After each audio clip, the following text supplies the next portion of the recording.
Mes bien chers frères, mes bien chères sœurs, aujourd'hui nous allons écouter la parole de Roland Barthes.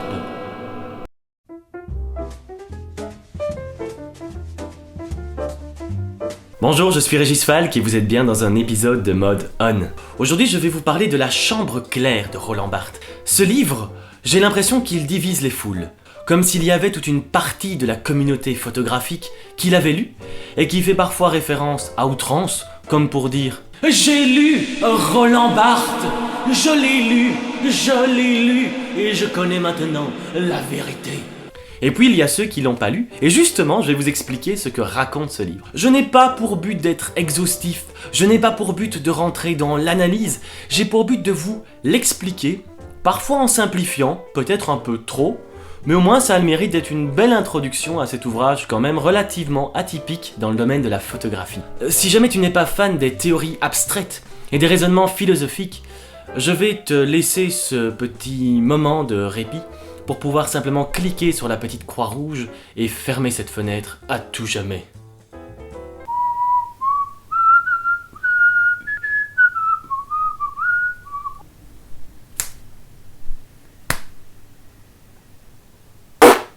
Bien! Si tu es resté ici, c'est que La Chambre claire t'intéresse beaucoup. Alors qui est Roland Barthes ? Roland Barthes, c'est un sémiologue, quelqu'un qui va étudier le cygne. Les cygnes font en effet preuve à partir de la fin de l'hiver d'une mauvaise humeur grandissante. Alors un cygne, c'est une association entre une forme sonore ou graphique, c'est le signifiant, et quelque chose de plus conceptuel, c'est le signifié. Par exemple, si j'analyse le miroir d'un point de vue de la sémiologie, le miroir pourrait être montré comme étant le signe d'une autre réalité. Et si dans un film ou dans une photographie, je montre un miroir déformant, cela peut signifier que l'autre réalité, celle que l'on veut atteindre, est une réalité déformée. Roland Barthes est aussi un structuraliste. Alors qu'est-ce que le structuralisme ? C'est un courant de pensée qui étudie les choses dans leur ensemble, et pas dans leur individualité, et qui s'intéresse aux relations entre les faits, et non aux faits eux-mêmes. Mais bref. Dans La Chambre claire, Roland Barthes va tenter de voir qu'est-ce qui différencie la photographie des autres images. Qu'est-ce qui constitue en soi la photographie ? Alors Barthes va donner cette phrase à retenir. La photographie répète mécaniquement ce qui ne peut plus se répéter existentiellement. Lorsque quelque chose se passe, lorsqu'un événement se produit, cet événement ne peut plus se répéter à l'identique. Par contre, la photographie va permettre de répéter cet événement. Ce que Roland Barthes va aussi nous dire, c'est que la photo adhère au sujet. Lorsque je regarde une photographie, je vois un objet ou un sujet. Je ne vois pas la photographie.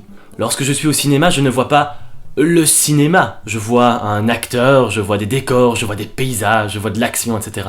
Je ne vois pas le cinéma en soi. Puisque la photographie adhère au référent, c'est du référent qu'il faut partir pour comprendre la photographie. Pour Barthes, il y a 3 points de vue. Le point de vue de l'opérateur. L'opérateur, c'est le photographe. Et comme Barthes n'est pas photographe, eh bien il ne va pas considérer ce point de vue. Zut!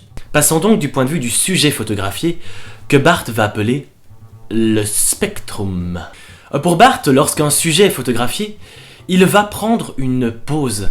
C'est-à-dire que le sujet va vouloir devenir à un moment donné objet de la photographie. Il s'agit alors d'une micro-expérience de la mort. Et enfin, il y a la position du spectateur, que Barthes appelle le spectator. Certaines photographies produisent chez lui ce qu'il appelle de menu jubilation. Il va donc s'atteler à comprendre pourquoi est-ce que certaines photographies produisent chez lui de menu jubilation, et pourquoi certaines photographies n'en produisent pas. Voici les bases de l'ouvrage de Roland Barthes. L'étude de la photographie se fera du point de vue du spectateur.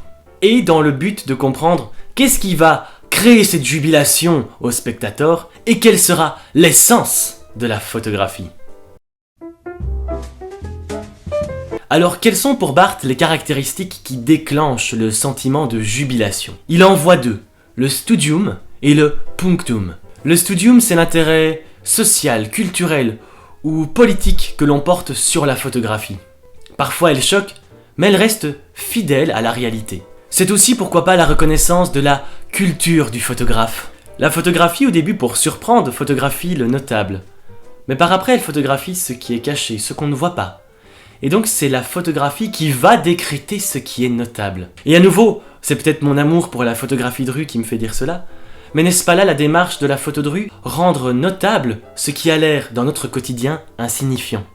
Vient alors le second élément de Barthes, le punctum. C'est la piqûre, c'est le choc, c'est la brisure, que dis-je? C'est lorsqu'il y a un cataclysme qui se révèle dans la photo et que celle-ci vient poindre l'œil du spectateur avec force et vigueur.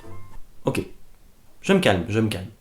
Le punctum, c'est le hasard, c'est l'imprévu. C'est la présence de deux éléments discontinus, hétérogènes, quelque chose qui choque, qui vient à un moment donné piquer le spectateur. En fait, le punctum ne dépend même pas du photographe. C'est quelque chose qui atteste que le photographe était là à ce moment-là, ou simplement quelque chose que le photographe n'aurait pas pu ne pas photographier. Barthes nous dit également que pour apprécier le punctum, il faut du silence. Chose qu'il n'y a pas au cinéma. Parce que je ne peux pas regarder une image et puis être plongé dans une forme de méditation silencieuse. Dans la photographie, je peux apprécier ce silence. Une forme de hors-champ. C'est-à-dire quelque chose qui existe au-delà de l'image, qui est dans l'image mais que je crée quand même. Et il compare cela à l'érotisme. C'est-à-dire que dans la pornographie, tout est montré. Dans l'érotisme, il y a une forme de hors-champ. Il y a une forme de liberté donnée au spectateur pour se créer dans l'imaginaire et dans le silence une image. Il en est de même pour le punctum. Alors, une photographie peut avoir le studium sans le punctum.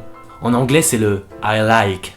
Mais si en plus la photographie a le punctum, on passe alors dans le j'aime, dans le I love it. C'est le petit quelque chose de plus. Prenons un exemple concret.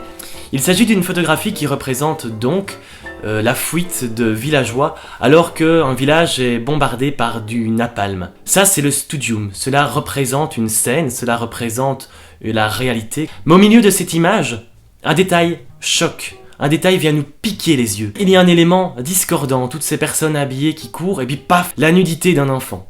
Eh bien la nudité d'un enfant, c'est ça le punctum dans cette image-là. La piqûre qui vient nous réveiller, qui vient nous interpeller, qui fait passer cette photo de la représentation de la réalité à une représentation d'une réalité mais avec un quelque chose de plus.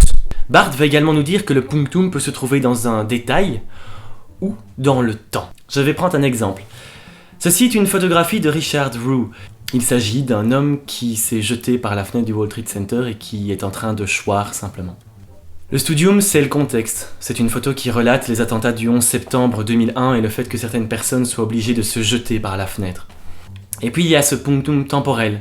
C'est-à-dire que, outre cet homme, la tête en bas, qui marque dans ce décor de vide, on sait pertinemment bien que cet homme va tomber lourdement sur le sol et puis va mourir. Mais alors nous n'avons toujours pas répondu à ce qui constitue pour Barthes l'essence même de la photographie. Et là, je vais résumer très fortement son ouvrage parce qu'il s'attelle énormément à analyser une photographie de sa mère. Mais je vais aller à l'essentiel. Pour Barthes, l'essence de la photographie, c'est le « ça a été ». C'est-à-dire que la force constative de l'image ne porte pas sur l'objet, mais porte sur le temps. Jusqu'à l'invention de la photographie, rien ne pouvait attester du passé de quelque chose. Mais avec la photographie, on peut attester du fait que cette chose, cet objet, ce sujet a été. Chez Barthes, cette idée même que la photographie montre ce qui a été, ça génère chez lui une folie. Comment peut-on se libérer de cette folie photographique, de se dire que ça a été ? Et une piste évoquée, c'est notamment en généralisant la photographie.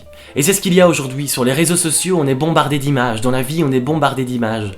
Et on ne prend plus le temps de réfléchir à ce que véhicule la photographie. Lorsque vous réalisez un selfie, dites-vous que vous vous photographiez à un moment. Et que ce moment est passé à jamais. Alors ça a quelque chose de fabuleux, de merveilleux, pour autant qu'on puisse encore ouvrir les yeux dessus et s'en rendre compte. Rien que pour cette réflexion qui permet de dire, qui permet de donner toute sa puissance à l'image, à la photographie, je trouve que cet ouvrage reste encore profondément d'actualité. Voilà, j'espère pour vous que la chambre claire de Roland Barthes est devenue un peu plus claire. N'hésitez pas à faire un tour sur mon site internet, regisfalk.be. D'ici là, n'oubliez pas, les idées sont en vous, pas dans votre boîtier. Salut! Excusez-moi, je pense que j'ai trouvé un peu l'essence de la photographie. Excusez-moi.